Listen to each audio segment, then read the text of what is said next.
in the process of making these films, coming back in, as I say, when I came back after my kids were old enough, said I'm going to go back to directing again, and I decided that I would go back and finish the backstory to Star Wars. I realized that I was going to be working in a medium that was considerably different than the one I left when I did Star Wars 15, 20 years before. I'd had some experience with it. I'd shot a TV series where we used a lot of these new techniques. I've been working with ILM.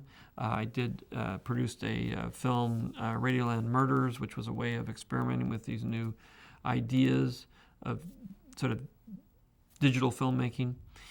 But I've ended up creating a very different way of working, which is to rely a great deal on what we call videomatics, which are little 3D computer versions of the scenes that I'm going to shoot, all cut, put together, so I can actually pre-visualize the scene before I make the scene.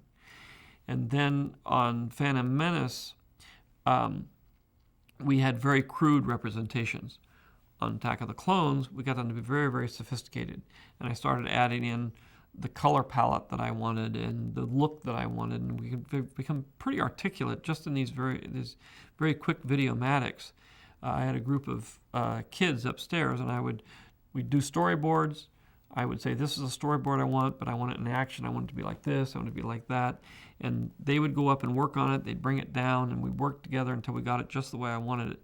So now working at ILM, I turn over a reasonably finished shot to them. It's sort of 60% finished. And say, that's what I want. And if there's anything that I don't want, I say, well, take this little thing out here, move this around. And so a lot of the initial work is already finished.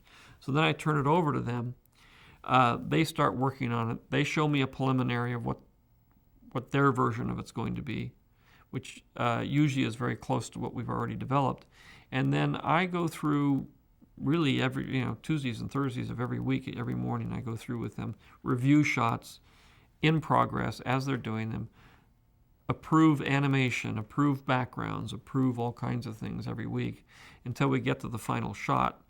And then they show me the shot on the big screen. I look at it, I either approve it and it works, or I say we got to make these changes and do this stuff, and then they go back and bring it back. But it's a much more sophisticated than it was when I first started, because you had to use storyboards. I would always use kind of old movies or anything I could, anything that would give motion to say, I want the shot to be this long and I want it to move from here to there. And then here's the storyboard about what the ship should look like. But I could never get it all together in one piece. It was a lot of different examples of things to try to say, put this all together and make a shot out of it. And then the chances of it coming out right were not as great as they are now. Now it's an ongoing approval process of all the bits and pieces that goes along. And then the final shot, more often than not, is fine when I finally get to see it on the big screen.